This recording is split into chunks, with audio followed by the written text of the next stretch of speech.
right.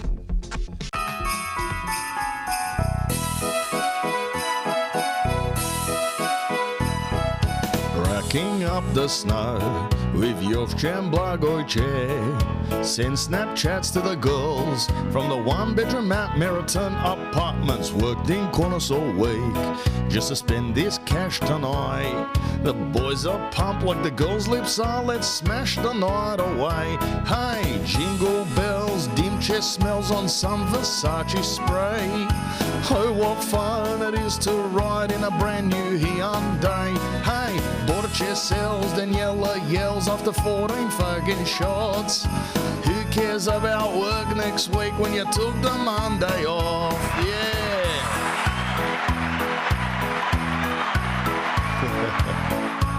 Man, what's going on? All right. Welcome to the This That podcast. Just thought I'd get into the Christmas spirit a little bit, you know. I've got 15 things open. I'm trying to mix live, bro. You know, coordination station coming at you here. Another round of applause for you guys tuning in. Got myself the Spotify Wrap this week, and thanks to you guys, it's 28 countries are listening to this podcast. Tens of thousands of people are now tuning in to the show weekly. What else did it say? It said it's in the top 5% of podcast, probably in Australia. I don't know if it's worldwide, but it's top 5% in Australia.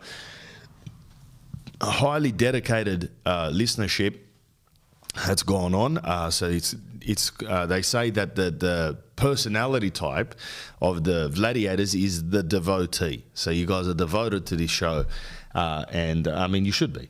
This what am I gonna say? I mean I don't know. You should be devoted. The show's great, bro. Show's cracker, bro. Show's cracker. Show's cracker. You know what? That word needs to be stopped being used. You know, cracker. No, bro, it's cracker. It's cracker, bro. Everything's cracker. My pants are cracker. This minutia is cracker. The drugs are cracker. My fucking brain's cracker. Stop saying it. All right, it's the dumbest word, cracker. And this is the funny thing about just people in general. They just hop on to that bandwagon, just saying cracker. It is what it is. I'm not here to fuck spiders. The miso soup, that's a new one. Nah, bro, I gotta go ask the miso. Gotta ask the miso soup. You know what I mean? Done. People are saying done all the time. You know, hey, bro, you want to go out on the weekend? Done. It's done. No, it's not. Dimitri, it's not done at all. It's a Tuesday, and we've said this 14 times and never come to fruition. Don't say done before it's done. Like the missus, she asked me to do the dishes. I said, no worries. I didn't say done because they weren't done. Even now, they're in the sink. So, I mean, be a bit precise with the words, you know. Just stop saying cracker. I don't know.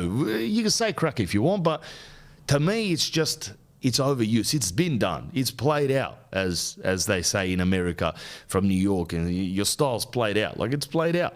Flipper, switcher, do something else. Good way to start the program here anyway. I did that podcast. Tweaked my ankle yesterday.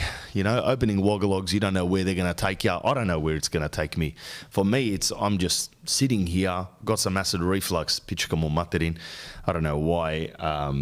I'm on a diet.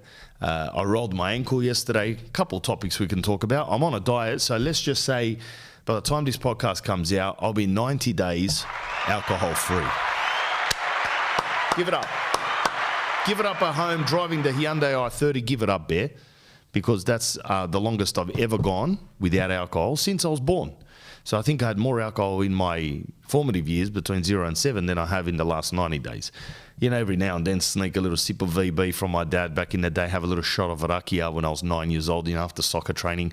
Want to wind down a little bit of a nice warm shot of rakia at my grandfather's house when he was in the shower, and he'd take 20 minutes, who knows why, but I'd just grab a little shot of rakia and just smack it down, and then go bashing my friend up in the garage, you know, and throwing boxes of Kleenex tissues at his head because I was so pumped up. 90 days, bro. It's been an eye-opening experience. Not to say that it's anything phenomenal. I mean, people go like from full alcoholism to never drinking alcohol ever again. You know, 10 years, 20 years. This guy Russell Brand or whatever his name is, that guy was a jank, and he turned into just a guru now, and wears hemp clothing, and has millions of people following him. And that guy doesn't drink anything, not alcohol, not no drugs, nothing like that. For me, it's been, the first couple months were challenging, I would say. Definitely challenging, because your whole brain needs to change your perception of the world. There is no going back to like having a little escape. So there's no escape.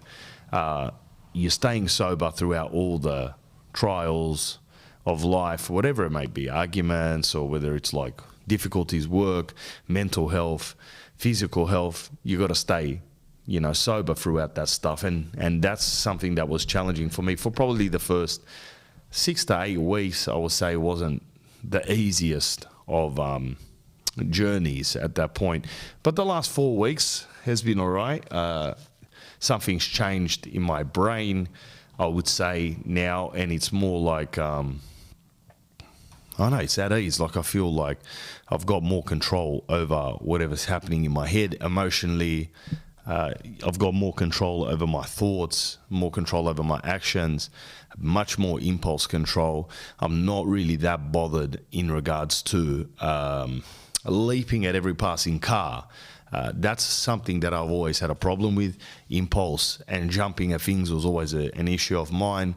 It's a deeper issue, as Chris D'Elia says. It's a deeper issue. It is like it's something from childhood, the way that you manage your stress, hormones and stuff like that. Dr. Gabor Mate, some Hungarian bloke with little eyes that are close together, he's saying, if you have ADHD, it's a coping mechanism, bro. When you were young, your father slapped you in the face with wet fish, and you cannot say anything living communist country, and you create coping mechanism for left, for right, for go this way, that way.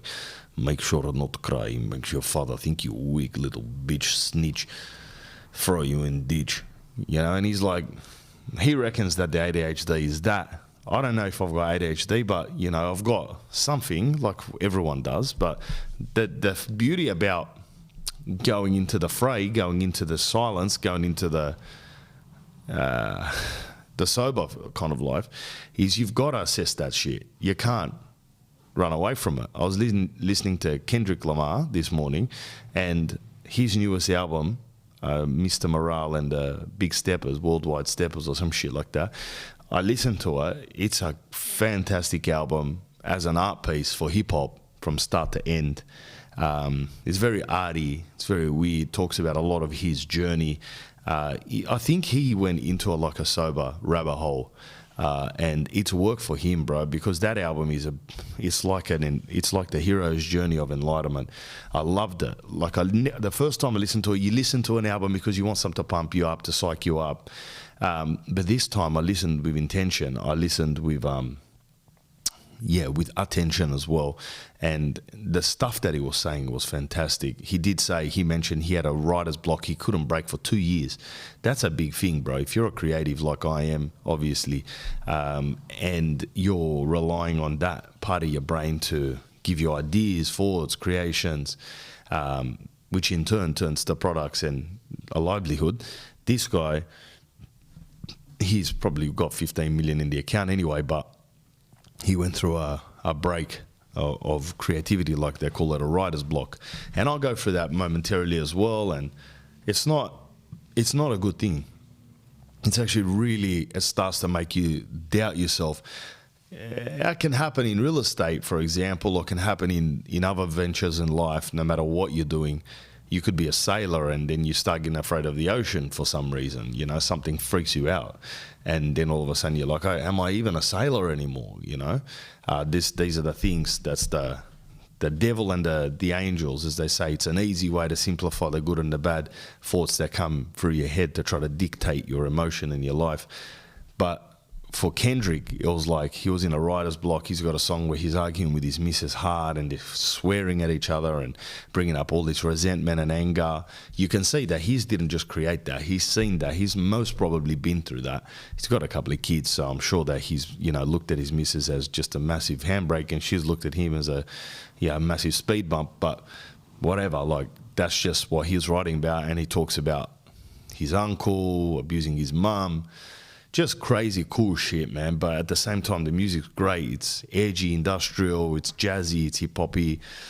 Get into it, bro, if you can. Mr. Morale and the Big Steppers. I'm not getting kickbacks off that. I'm not getting any money off Kendrick Lamar. K-Dot, you should send me some, bro, and maybe let me interview you, because I think you're actually a phenomenally creative person. I'm not going to use the word genius, all right? Geniuses invent things that are phenomenally original, that haven't been done before. So I don't believe there's many geniuses out there. Kanye West is not a genius, in my opinion. Sorry, you're just ripping off other people that made music and slapping it together and talking about bleached arseholes on it. Bleached it! And don't call yourself a genius because you made shoes that look like Macedonian dancing shoes with a sole on them. I'm not having a go at Kanye, but I'm saying don't just go ripping around saying you're a genius, you know? And then even my producer last night, I was recording a new Vlad song. He's like, man, the guy's a genius. The guy's a genius. And I'm thinking to myself, I'm fucking doing the same shit as him. Possibly even better music. And that's not being smug at all. But I'm just thinking to myself, is he a genius or is he just a super creative muso? You know what I mean?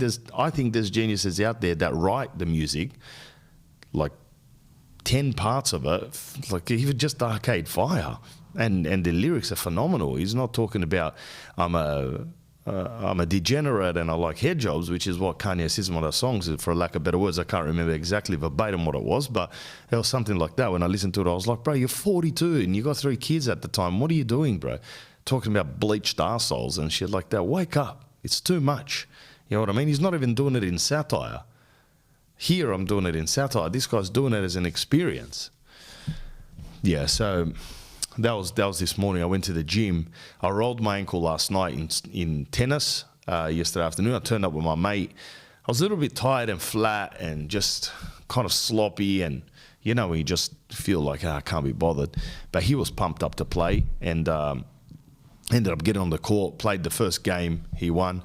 Got to the second game, I'm smacking the ball left, right and centres, and his stupid tennis court, because it's not being looked after correctly, that it's asphalt concrete, but there's like, because of the heat and swelling and who knows what else, it's bubbled up. So there's like little nipples coming up around the court.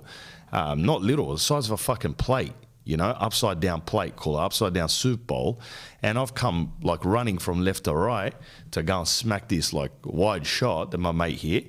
And I've kind of leapt towards the ball, whipped the tennis racket at the ball, hit the ball. And as I've landed, my right foot has landed on the down slope of this irregular kind of inflammation of the asphalt. And as it landed not on flat, obviously you're not thinking, you think about the shots, my ankles just rolled. Boom, I hear a crack, and I just dropped to the floor like a bag of shit.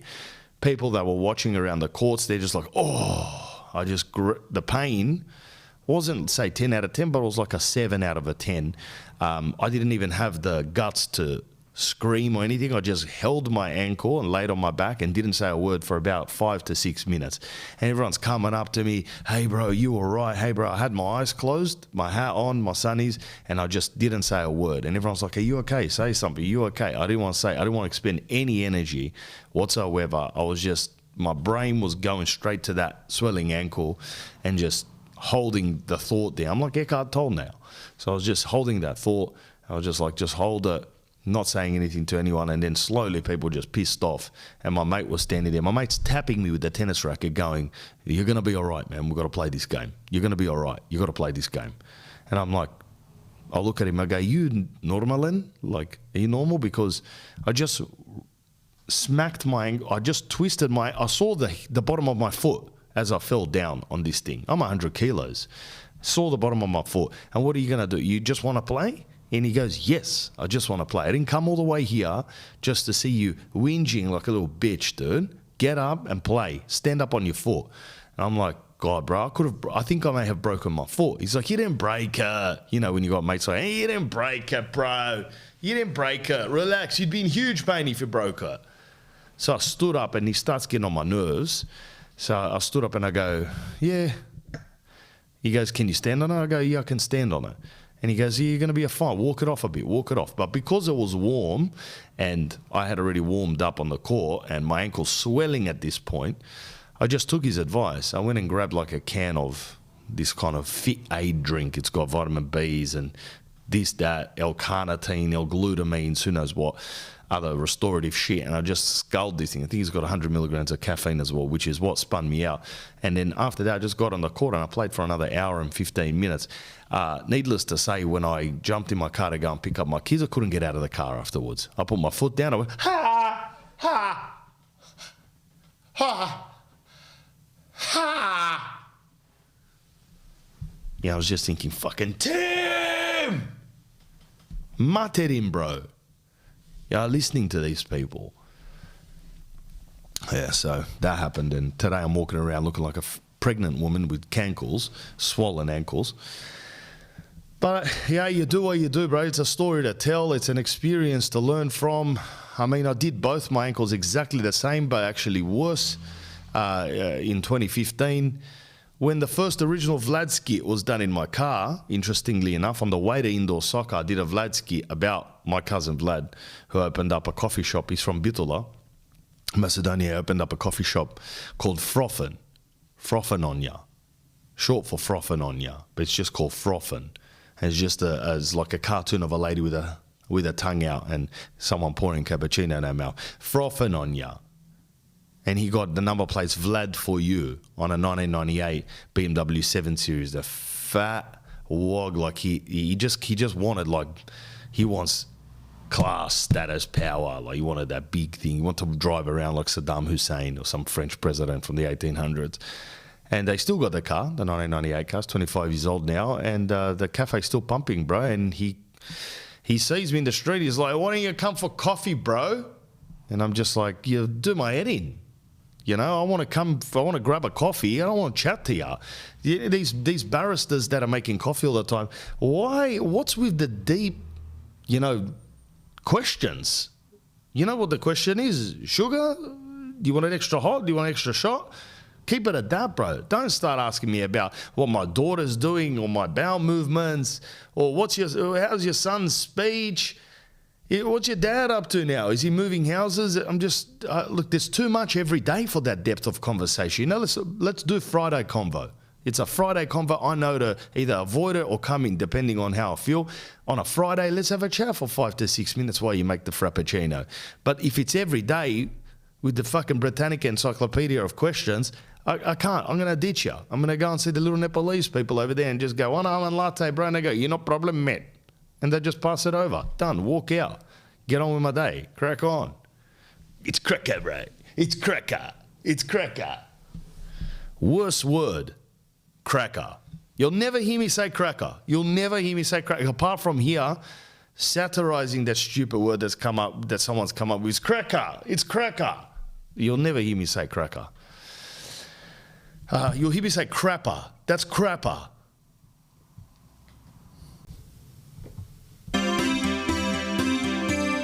Metropolitan Stone, the best stone in the world. When you want to go change your kitchens and laundries and shit, cupboards and shit. Yeah. Metropolitan Stone, bro. You know what it is. Victorians, bro. Victorians, listen up. It's cracker. It's cracker. Listen up to Matthew Freitas and the boys at Metropolitan Stone. 30 years of experience in cabinet, kitchens, laundries, cupboards, built-ins, linen presses, benchtop changeovers, TV units, wardrobes. This is who you're going to be talking to, Matthew Freitas and the team at Metropolitan Stone. .com.au, www.metropolitanstone.com.au.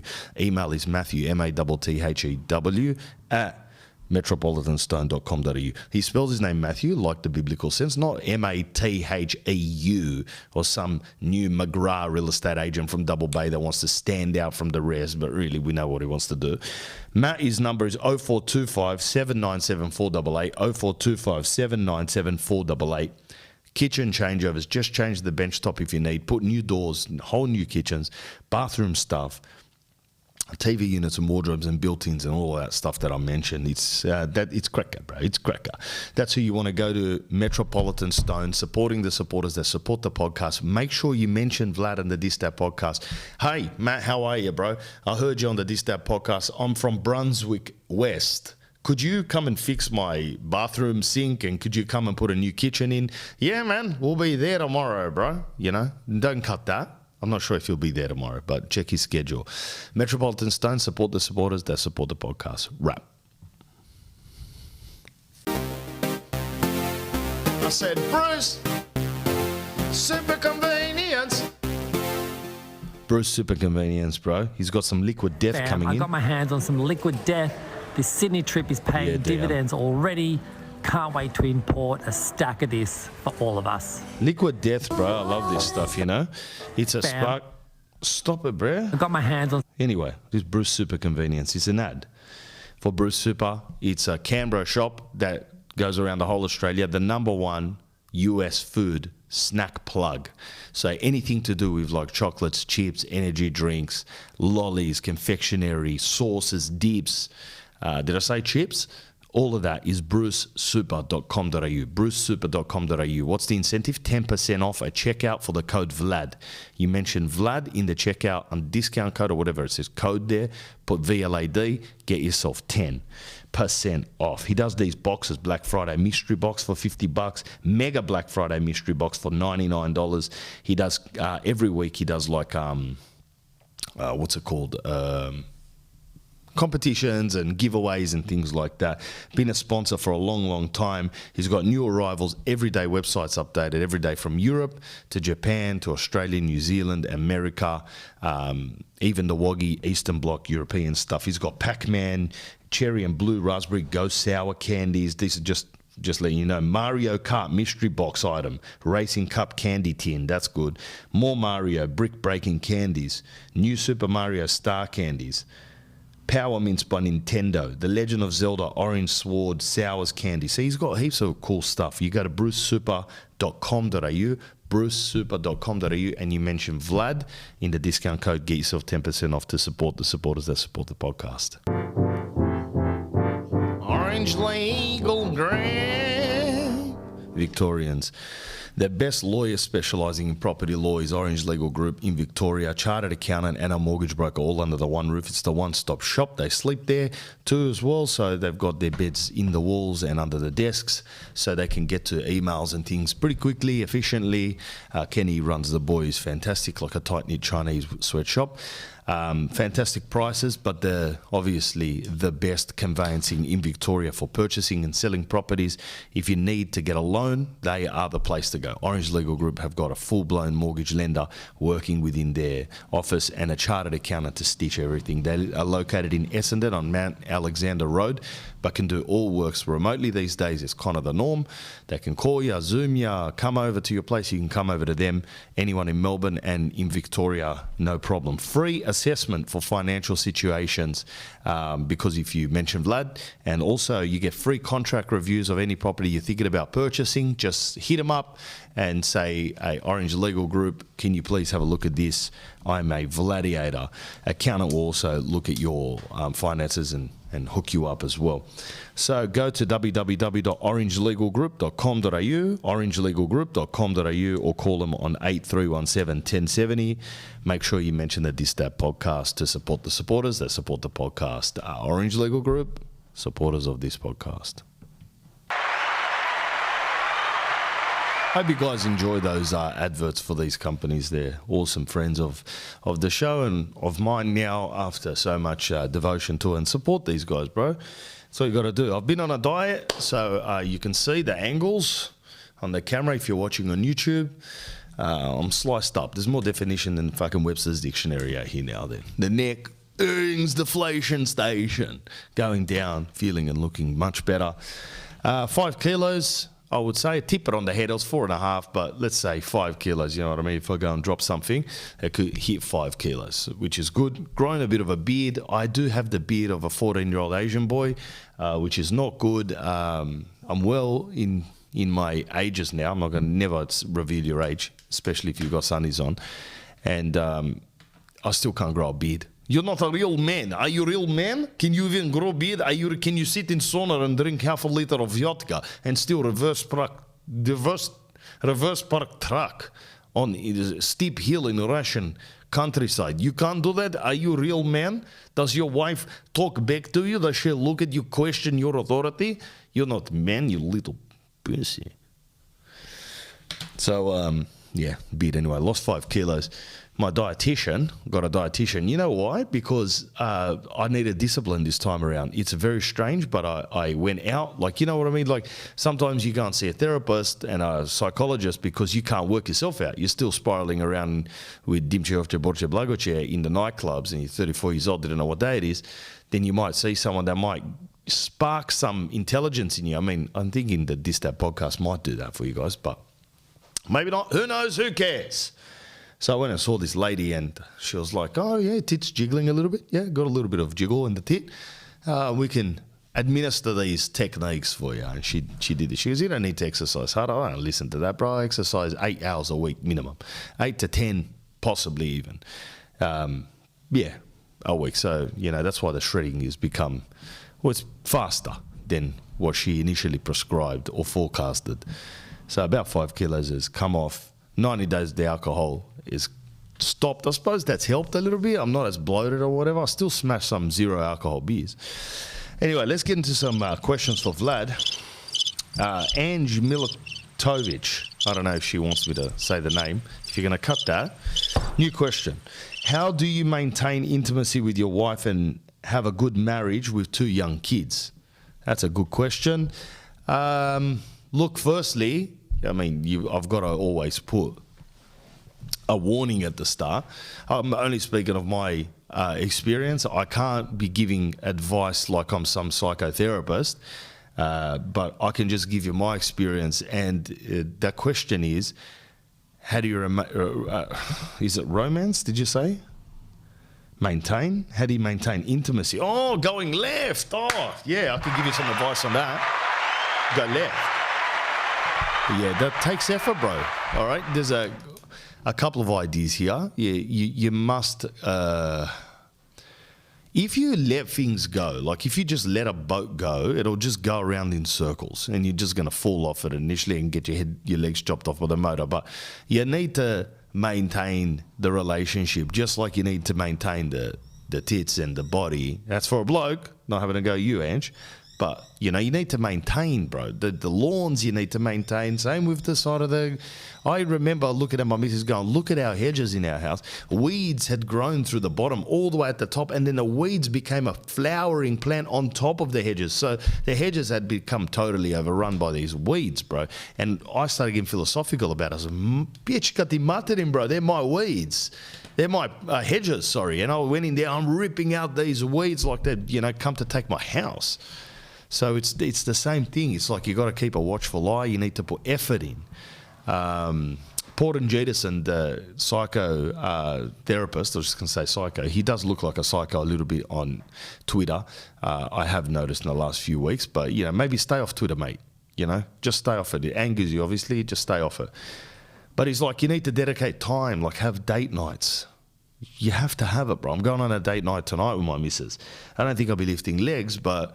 you know, that's another important thing. Like, I've got friends that they openly say to me, I never smash the missus. Like, it's once every now and then, once every 3-4 months. I'm like, no. Huge mistake, bro. Big mistake. Huge. You know, like Van Damme said, it's got to be more. You're young. You got to have that love and passion for one another. But you do your bit. You look good. You feel good. You're a bit funny, you have a laugh, you're lighthearted, and they do that as well. Like, you could have husbands that come home and look at you like a mortgage and pressure, and that's not good, bro. So putting effort into maintaining, you had it at the start, so you can find it again. Communication is key. You know, communicating that this is important and we want to keep pumping. We need to take steps to do that. And it's hard and effortful. When you fall off the wagon, it's like anything, like losing weight, like quitting drinking, like stopping lying. That's another thing that 90% of the world, maybe more, 100% of the world is doing. It's like it's hard at the start. But once the momentum builds, oh, Jesus, you know, we go on date nights every week now. Our love life's gone up. You know, the kids are, they're a byproduct of your love. Unless you're some business person starting a family and you go, these two children will be associates of ours as we come home from our professional jobs and we have our peas and mashed potato and rump steak, and these two children will abide by our rules, and these children will observe the manner in which we feel is acceptable, because they are our creations. They wouldn't have been here without us. You listen to me, Melissa, you listen to me, David. Now that kid's just thinking, can't wait till I'm older, bro. I can't wait. I'm going to accidentally burn your favourite records when you're out on holiday. So it's a byproduct of your love. This is my philosophical Vladiators kind of idea. So you got to put the effort in, bro. Don't let go of the reins. Keep whipping that horse. Get it in order. You need to put effort in. Set aside time. Look your best. Try your best. Feel your best. Do it. If one leads, then the other shall follow. If one's staying shredded, staying tan beyond belief, hair's flickering, just say that's you. Then this guy comes out with your husband, tits and a gut, and wearing some Umbro pants and a shirt from Lowe's. He's not going to feel good around you. You're not going to feel good around him as well. So you should leave from the same to say, look at me, bro. I'm coming out looking like Elle Macpherson, and you're looking like Jack Black. The dynamics got to switch. Hurry up. You know what I mean? Jump on the treadmill next to me in the morning at Crunch Fitness. I would say that's probably what you want to do.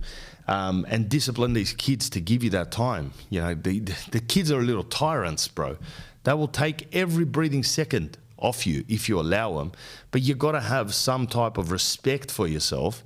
And us wogs, we don't have any respect for ourselves. You know, we've been taught by parents that don't respect us at all. You know, you could become a brain surgeon and the parents will look at you, you shit. You do not even sweep the front balcony, you shit. How can you live like this? You look at your shoes, where's the shoe cabinet? Yeah, Dad, I just performed the double, I don't know, sectomy. Brain sectomy. I've cured people, I've helped people. I'd say cure, help. You can't even get the blower out to take the leaves off. You're embarrassing. How do you live like this? So, you know, you got to have a bit of self-respect. You punch it in, you go, listen, kids, Tuesday night, I'm getting a little lady called Dobrinka. She's coming over to babysit you. She's your auntie's next door neighbour. And she's going to come and watch Bluey with you and eat some Sara Lee cheesecake. And me and your dad are going to go to a French restaurant and argue about you guys and why you've done our heads in. And then you're going to resent each other for a while. But then when the fifth or sixth time, you'll break the talking about the children and you'll go, Jesus Christ, pull over quickly at the Formula One hotel. So that's the answer, I would say. All right, question for Vlad. Panos. Will society crumble further, or does Vladiators see a correction in the matrix? Yeah. Do I want to be honest, bro? You know, there's people out there that are hyper positive, like Gary Canavi. It's worth $200 million. Great to be hyper positive like that. I see. Will there be a correction? Of course. Yeah, there will be a correction one day. It actually pains me to be positive about it when right now I can't see the positivity that much. Right now I can see the chaos and how that's manifesting into mental illness and suicide and friendship problems, familial problems, and people, you know, 14-year-olds doing horrible stuff in a Westfield janitor's closet and getting caught, and girls 16 years old having OnlyFans. I see all of that and I'm just like, it's done. People have lost it. You know, that's why I named the tour. But society will crumble. Yes, that's and it is. It's like brick by brick kind of coming apart at the seams right now. You can see it, you can feel it. Anyone that's lived more than 20 years can. Anyone under 20 years probably can't, because you're a child up to 2 years ago. And, you know, you might think that you're old, but you're not. You're 2 years, you still got, you know, nappies on. You don't really know what you're doing. I respectfully say that. Like, young people got mad potential and they're going to be one day looking after us oldies. But I would just say, for now, take it easy, hero. After 35, you know, the brain in the male definitely comes up. And now these days, women take till 35 to get their brain screwed on. Back in my days, 25, it's an old woman. That's someone that's got their brain on, you know. But now it's like 35. Oh, I'm going to Snapchat and dance on a pole and all of that and fall over my stickly and nearly fall into the Sydney Harbour because I've had 32 shots tonight. Stupid, mate. But this is the culture that we live in. It's probably been like that forever. Like, I remember being young, but I think people have lost it slightly even more now with the social media. I've said it many, many times. Social media is the driving force behind the destruction of the world, the division in the world. Good luck to us. Yeah, it is what it is. I do rant like this every week on the podcast. Probably why you tune in, because you go, he's got a point, this guy. Many points. Will there be a correction in the matrix? Don't call it a matrix, bro. It's a system, which I suppose a matrix is another word for it, but it's human beings, bro. We are one body. The human beings are one organism. If you zoom right the fuck out and you have a look at the way we move and everything, it's one organism. It's kind of a brain. At least we're all somewhat similar, very similar, right? You're mostly not cannibalistic people living in trees. We're mostly similar. There are still some people living in trees that are cannibals. Yeah, in Papua New Guinea, I've heard. All right, so if you're going to cut that, I haven't got verification. But that's what I've heard. People running around eating little children and stuff. Not sure. Could happen. All right. It might be in a movie that I saw, so you can't cut that and get me. Yes, the West is a spoiled country, spoiled system, but it's the best system in the world. Nothing is like the brilliance of the freedom that the West gave us, right? But see, like on Monday, my son's having surgery. The people that are doing surgery on this are brilliant people. They work on children, 2-year-old children that have problems. They operate on these kids. And that's just brilliant. Doesn't happen in communist countries. It doesn't. People die. You don't get the treatment. There's lines. It's all one for you, good for me, everyone equal. We come for equal here, equal there. It's like, no. We got it right. The Western countries got it right. America, Australia, Canada, England, they got it right, bro. But now we're getting it wrong. Now we're losing ourselves, right? And I've told you, it's because the death of God has come up. It's not science. That's not even science. It's almost like the hatred of God. It's the hatred of even science. It's the hatred of that's a man, that's a woman. And you go, how's it a man? Huge schlong. How's it a woman? You know, nice little... So now you're like, you don't believe in God. God's bad. You don't believe in science either because, tyranny. So it's like, it's just these antagonistic, contrarian mongoloids that are coming out on social media, dividing everyone and confusing the daylights out of everyone. That's why the society is falling apart. But it'll fall apart and reconstruct itself stronger. Like, we always got to trip over, graze our knees. We always got to go break a few teeth to realise you can't bomb down that hill at 50 k's an hour on your skateboard. Your trucks are too loose. And you're going to get the death wobbles, and you're going to scrape the skin off your forehead, nose and chin, and the entire left-hand side of your body. And you're going to learn, prick. And that's what we're currently doing. And it's our own cost. So what these morons are doing is going to affect the people that are not morons, because we're intertwined as a body, as a state, as an organism. This is my philosophy on it.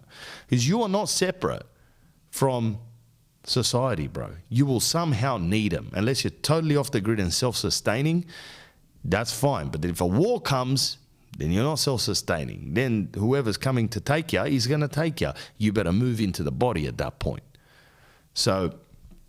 I thought about that philosophy of the body when I was in Bali. I was riding around on a scooter, crazy dangerous, with my missus on the back, holding a bodyboard under my arm, through these high peak, high traffic jams, flying 40, 50 k's an hour, and everyone was just moving. Little beeps, beep, just moving in and out of traffic safely, and at what looked like the most unsafest traffic system that you would ever see. People going through lights, through intersections, the whole thing. But it worked. And I go, this is like a big bloodstream. It felt like that to me. Just felt like a stream of blood. We were in an artery and we were just like going through. to our destinations. And that's how I felt. Well, again, Vladiators with the philosophies here. But that's just how I felt. And I feel that social media has made us more in tune with this demonic culture that's out there, and it is demonic. Let's be honest. If you're going to use a word, you could say positive or negative. If you want to be science, if you want to be religion-based, you can say godly or demonic, right? And demonic is the opposition of the good. It's the opposition of the truth. It's the rebellion and the fight back of what is good, families, honesty, love, appreciation, respect, loyalty. It's like the opposite of us. Fuck you, bro. Let's do this. Let's do that. I can do what I want. Sleep around with whoever I want. Abort babies. I can go over here, get a face tat, scare everyone who I want. This is the thing. You don't realize you're young, bro. That's why you're acting like this. Again, you're a child in nappies. You don't know what you're doing. You're doing this dumb shit. You're young. You haven't got the rheumatoid arthritis starting in your hip yet. At 34 years old, when the final of the dragon tat is coming up your neck, and you go, oh, it's just very rigid in the morning, bro. Hugely rigid. Why is that? Did the ink go into my blood? Why is that? Oh, is the 15 years of just self-abuse in the nightclub? Okay, let's go to the doctor. Oh, you're going to need 14 injections a week now. You're like, oh, shit. What's that? It's what it does. Life. It's getting old, bro. And if culture is led by the youth, then we're done. Culture should be spread thinly amongst everyone's got to contribute to culture.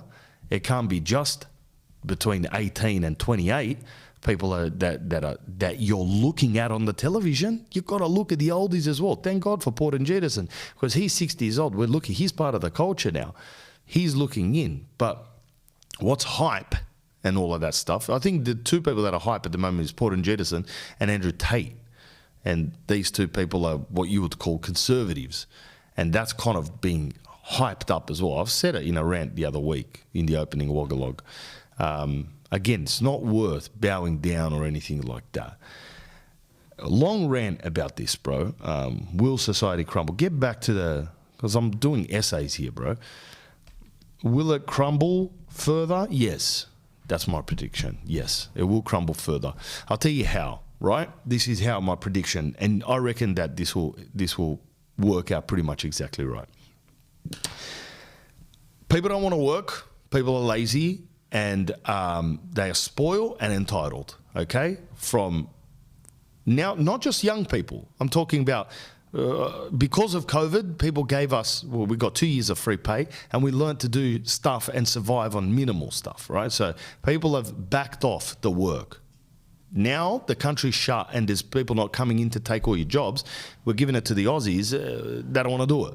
Right, if you're over here. So if it doesn't open up and if things don't start to flourish with Turos coming over to do it, the medical industry, the transport industry, the building industries, all of these industries that make the cogs turn in society will suffer because there won't be the turnover of professionals coming through.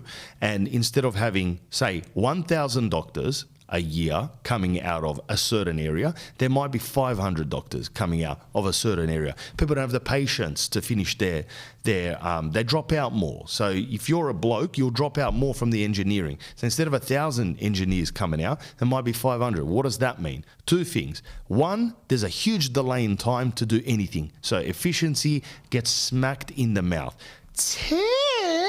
Prices go through the fucking roof, bro.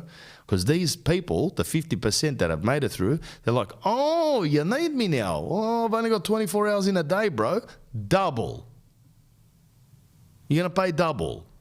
The bricklayers, double. If the young boys don't want to come up and do the bricklaying and just go and snatch a piece of pie for themselves, the older boys, they're going, beautiful, man, I'll do your job. $5 a brick. You're like, it was $2.40. Yeah, $5. Sorry, man. Or build your house out of fucking sticks like a bird. That's what's going to happen. And the doctors as well. Oh, you got to take your tonsils out? They used to be $1,700 now, $3,800 now. Sorry, man. I'm living in the Parliament House now. That's how rich I am.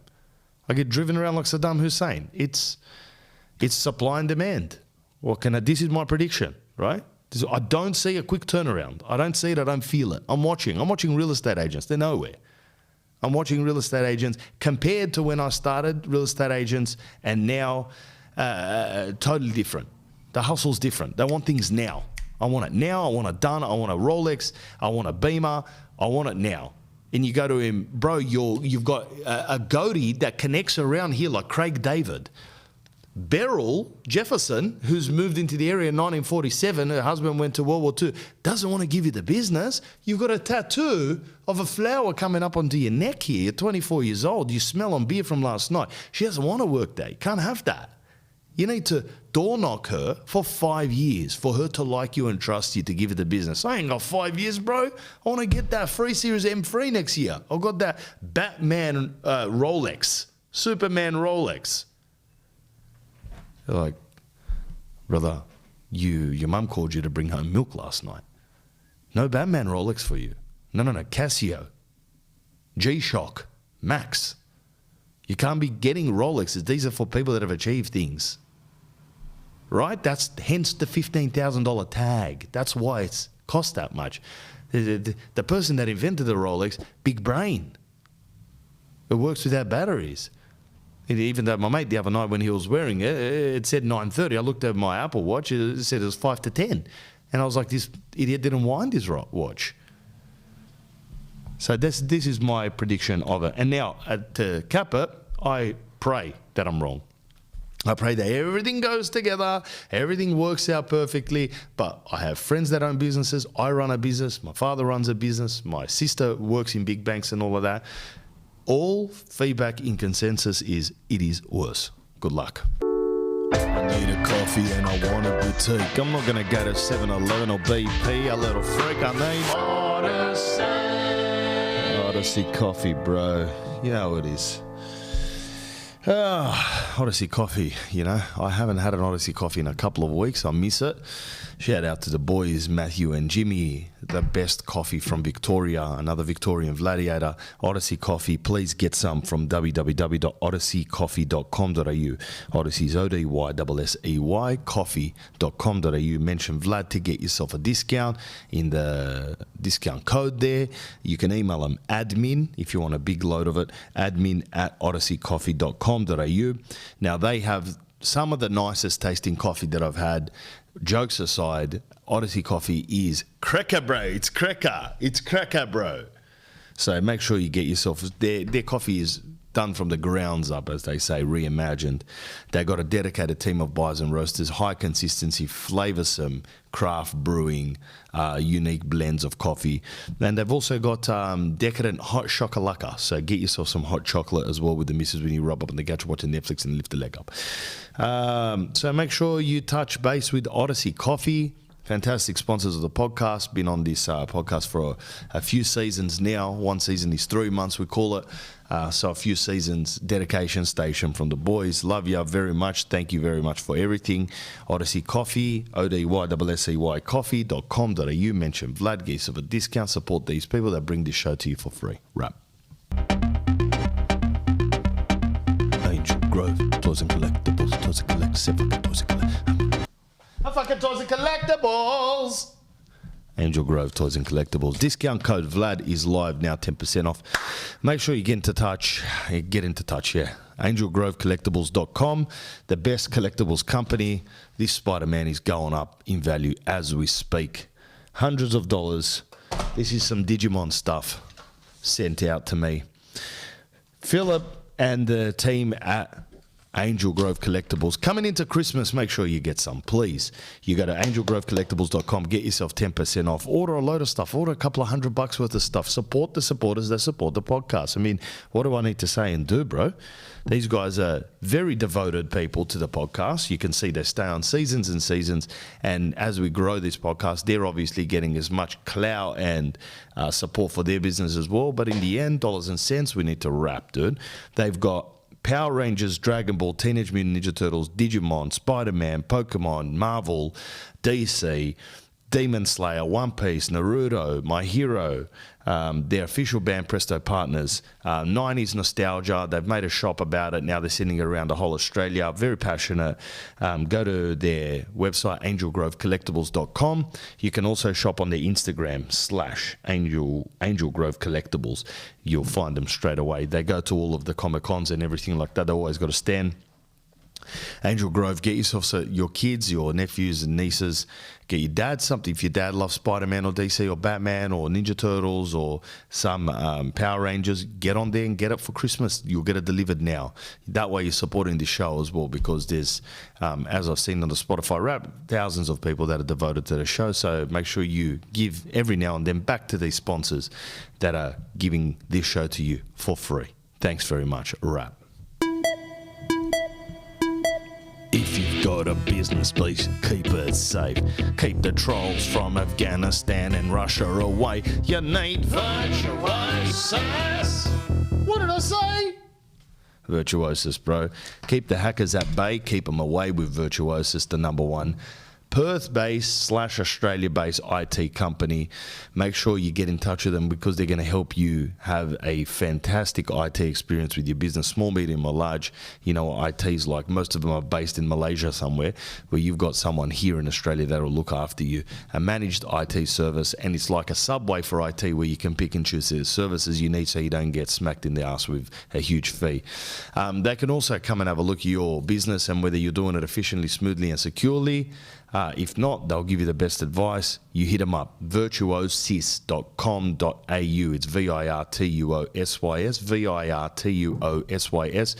virtuosys.com.au. Every one of these podcasts, the details to connect with them are in the show notes. So just swipe up, get in the show notes and have a look on YouTube, in the show notes, on Spotify, also on Apple Podcast. Email is disdat, D-I-S-D-A-T, at virtuosis.com.au, D-I-S-D-A-T, at virtuosis.com.au. Supporting these guys, you're helping this show come along smoothly. A great IT company in Australia, family owned. Get in touch with them. The guys are, computer wizards, and that's what you need to do. Support them. So you got yourself a small business, go to Virtuosis to do your IT, and they'll look after you, especially if you're a Vladiator. Right, wrap. Loza. The tits are jiggling in the car, but I don't have motivation to get into shape. Help. Well, I just told you, bro, I lost a few kilos. Get the motivation. A few things that works with me is to weigh yourself, put that in writing on the wall, in your bedroom or whatever. I don't know if you're one of these clinical people that can't handle anything in sight. You have to stow it all in a cupboard like you're living in IKEA, which I know some of my friends, he's just got nothing in his house. When you walk in, you go, this is a garage with a kitchen in the corner. But I'm not like that. I'm a visual person. I've got lots of paintings and artworks around the house, and I'll just slap some shit on the wall. Say I'm 100 and say my ideal weight is to be about 100 kilos. I'm 6'3". I'm pretty muscly.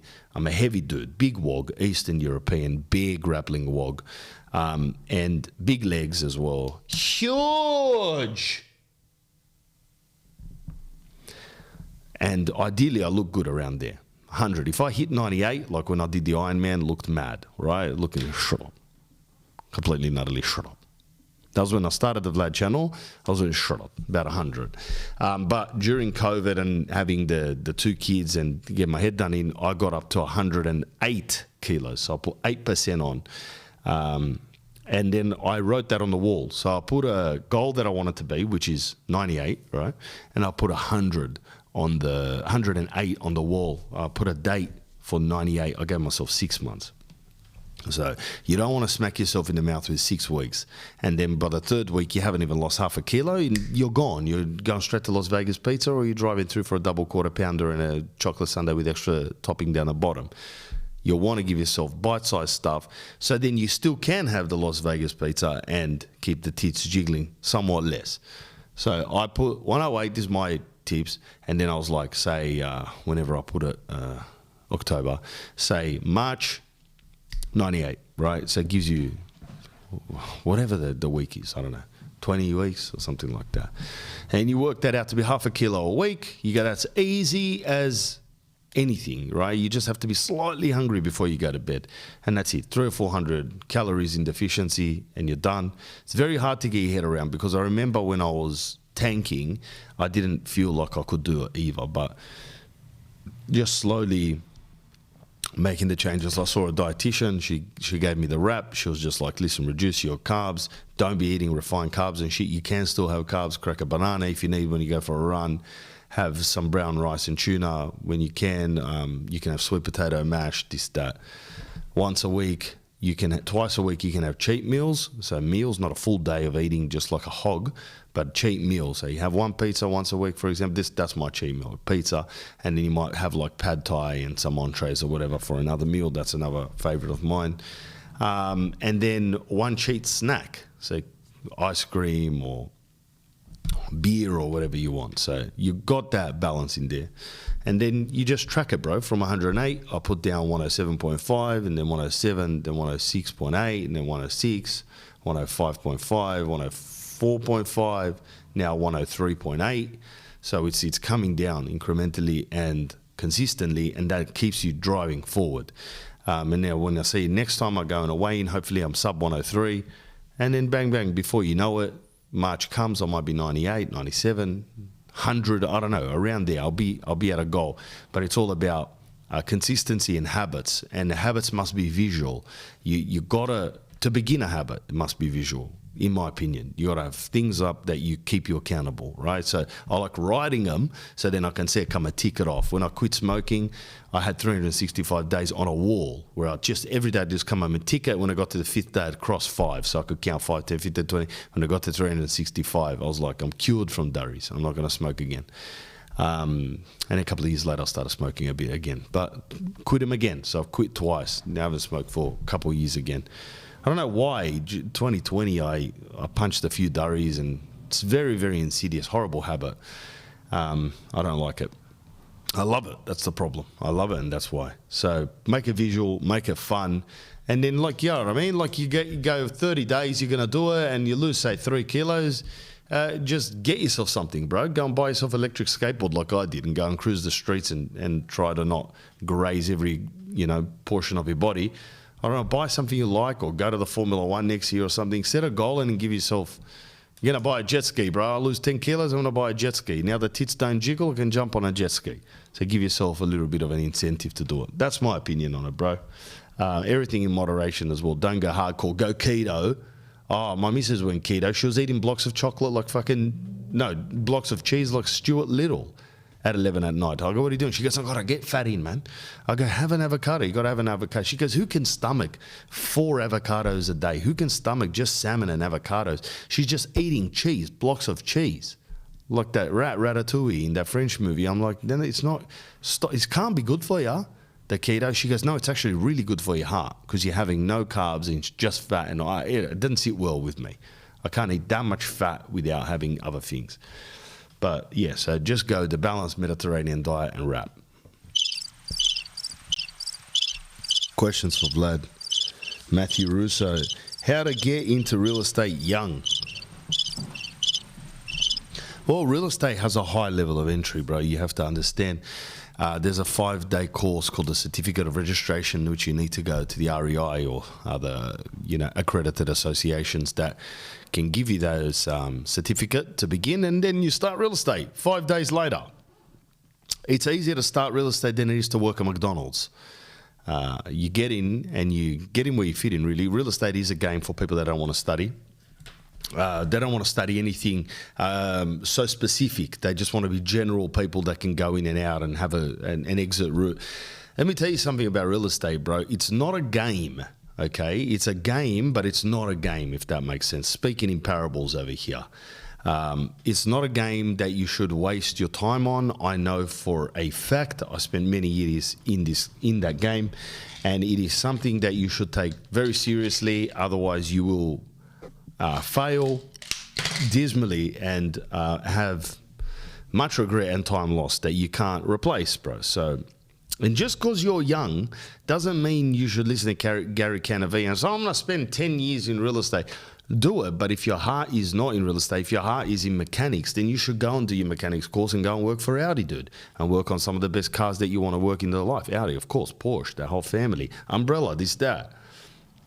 But, you know, don't get in for the quick buck. There is no such thing as a quick buck in real estate. There is, but it's like quick once or twice. That's it. Then you can't do it again. Because the game is for people, and the game is not for sales. It's not a sales game. You are making sales, but it's a people game. You are in the service industry, in my opinion. You're wrapping, stitching, and plugging human beings into their most valuable asset, or selling their most valuable asset. It's high responsibility. In my office, there was a rule that people couldn't get into sales as a salesperson unless they were married with children and a mortgage. This was in the 2000s, early 2000s. From 2001 to 2012, it was good. The office was mad. Younger guys could come, no worries, bro. We always had young sales creators, people that were out there looking for listings, getting their foot in the game.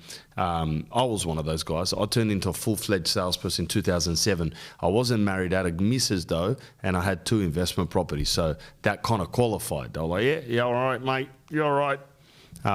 But if you're living with your parents in a grain flat, eating cheese and tomato sandwiches, and you haven't even dedicated yourself to buying you know what I mean, a new suit, you've been wearing the same suit for 2 years because you think you can wing it, then you couldn't be in sales. Now you can be in sales. Now you can, and you can have the most boring career of all time because it's a balls deep career.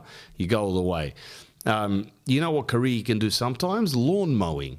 Because you don't care and you just wait for the weather to be good and you go out and start the Victor up and lawn mow, and it doesn't matter. And all you have to do is just make sure that there's lawns to mow. So you need to just keep the pamphlets going out. There's some lawns to mow coming up. Or you know some people and you go, I'm going to come over and mow the lawn. The commitment level's small.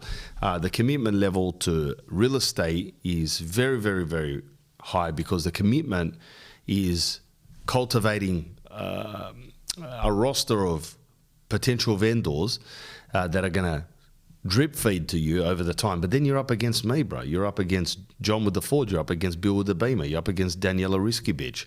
You're up against all these agents. I mean, what's that little Vietnamese lady called? Kindy Surprise. You're up against her.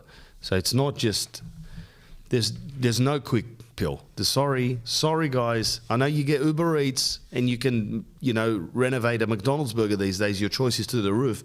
But in the real world, in real estate, no such thing, bro. No quick fix. Long time, 5 to 10 years. Minimum is 5. 10 is probably average, but minimum for, if you're a brilliant guy, 5 years you'll hit mad strides. One of the best agents I've ever met. He's not the best to say like world class at all, but he was very good. Like he made $1 million in a year, which is very, very good. It took him 5 years to make that $1 million. But one thing I did notice about him, he started, and within the first year or two, my clients were, he was working with us, my clients were going, do you know this guy, man? William? I go, yeah, from my office. Yeah, but he came over, he was door knocking the street. Man, that guy's a legend, bro. That guy's good, bro. And I didn't hear that from one. I heard that from a dozen people. And I go, he's on the path. Because when people are talking about you, when people are sharing you and all of that stuff, and I know in this world that I'm in now how that feels. It's very rewarding feeling. It feels great to know that you're contributing something and people like it and it's valuable to them. If you're out there in real estate and you're somewhat introverted and you can't be bothered, you know, prospecting and all of that stuff, and I'm going to talk about you, and I'm going to give you the time of day, and you'll make between 40 and 80 grand a year. And to make that 40 and 80 grand, it's fucking hell. So pick a different path. But if you're fully committed to it, and if you're young, you don't even know what day it is. So again, I'm ripping into young people this episode, but people were ripping into me when I was young as well, and I didn't argue again. I'm like, what did you say? I don't know shit. I don't know shit. I didn't argue back at them. There's a 40-year-old telling me something, I'll be like, all right, bro, all right, relax. I got it. Thanks, man. Thanks for the advice, hero. But I still listened, you know. But yeah, so go in and test it. I've said this story before. I had this guy called Andrew that he used to be a musical guy, and he goes, I want to get into real estate. You turned up in a Monaro, you're shredded, this before the Audi. And I go, all right, no worries, bro. So I gave him the manuals to study. He studied for about 3 months. He had to do an exam to get into the office. And then before he started, he had this like,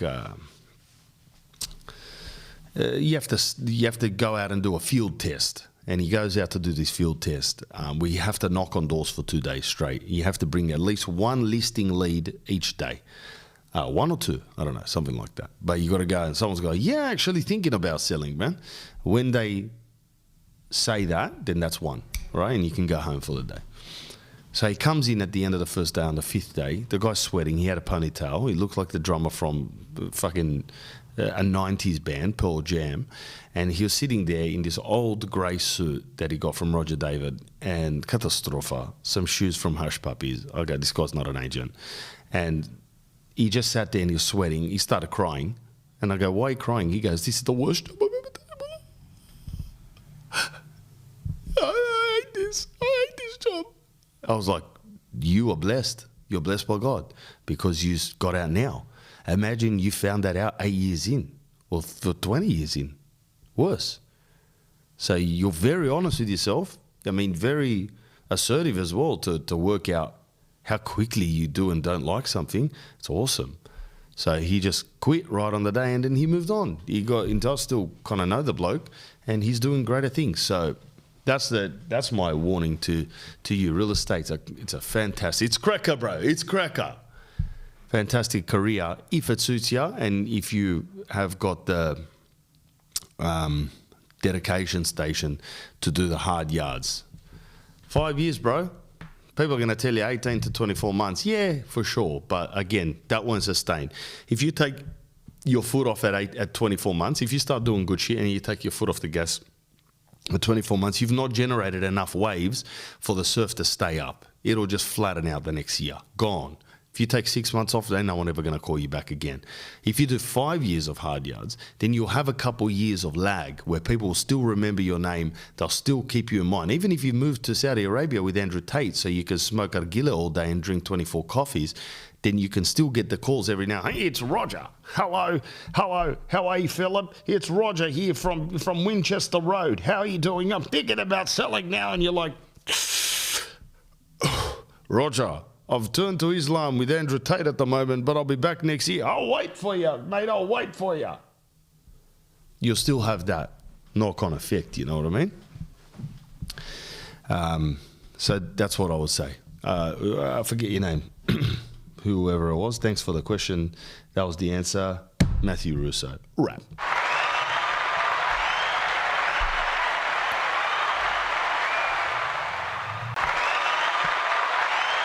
Thanks very much for tuning in to the That Podcast. Episode 120. Hope you guys have a mad weekend come up. I'm gonna wrap it, you know what I mean? That's it because I've got things coming up. I'm gonna go out to dinner tonight.